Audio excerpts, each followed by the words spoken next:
نبی کریم علیہ الصلوۃ والسلام نے ارشاد فرمایا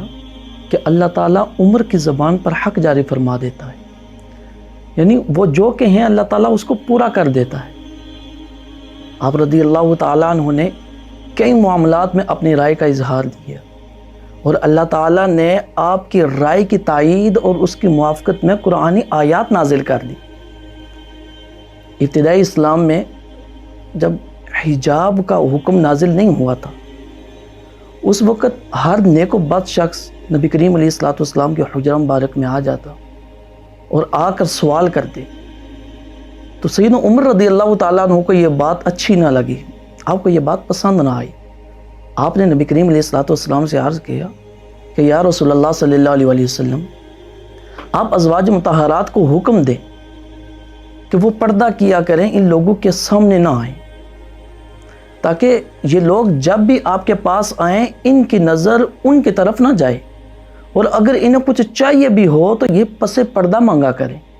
سامنے نہ آیا کریں۔ تو اللہ تعالیٰ کو آپ کی یہ بات اتنی پسند آئی کہ اسی وقت قرآن کی آیت نازل ہو گئی، اور اللہ تعالیٰ نے ارشاد فرمایا فَاسْأَلُوهُنَّ مِن وَرَاءِ حِجَاب، کہ یہ لوگ جب بھی ازواج مطہرات سے کچھ مانگیں تو پس پردہ مانگیں، سامنے نہ آیا کریں۔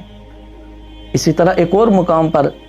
آپ رضی اللہ تعالیٰ عنہ نے نبی کریم علیہ الصلوۃ والسلام سے عرض کی کہ یا رسول اللہ صلی اللہ علیہ وسلم، اگر ہم مقام ابراہیم کو نماز پڑھنے کی جگہ بنا لیں تو اس کے بارے میں آپ کیا فرماتے ہیں؟ اللہ تعالیٰ کو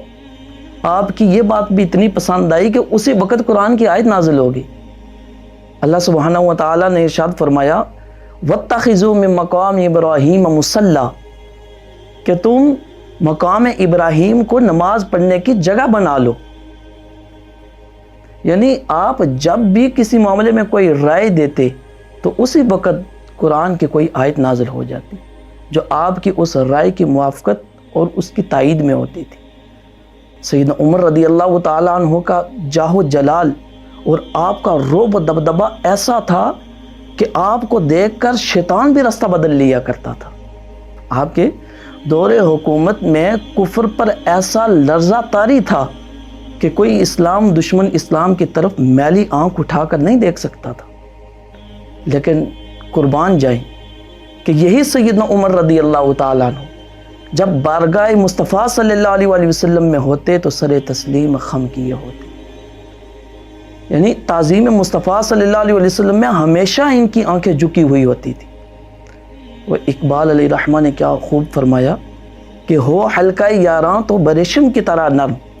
رزم حق و باطل ہو تو فولاد ہے مومن۔ قبول اسلام کے بعد آپ رضی اللہ تعالیٰ عنہ کی ساری زندگی دین متین کی خدمت میں گزری، اور آپ کی وجہ سے اسلام کو وہ عروج ملا، وہ تقویت ملی کہ جس کی مثال آپ کے بعد کے زمانے میں نہیں ملی۔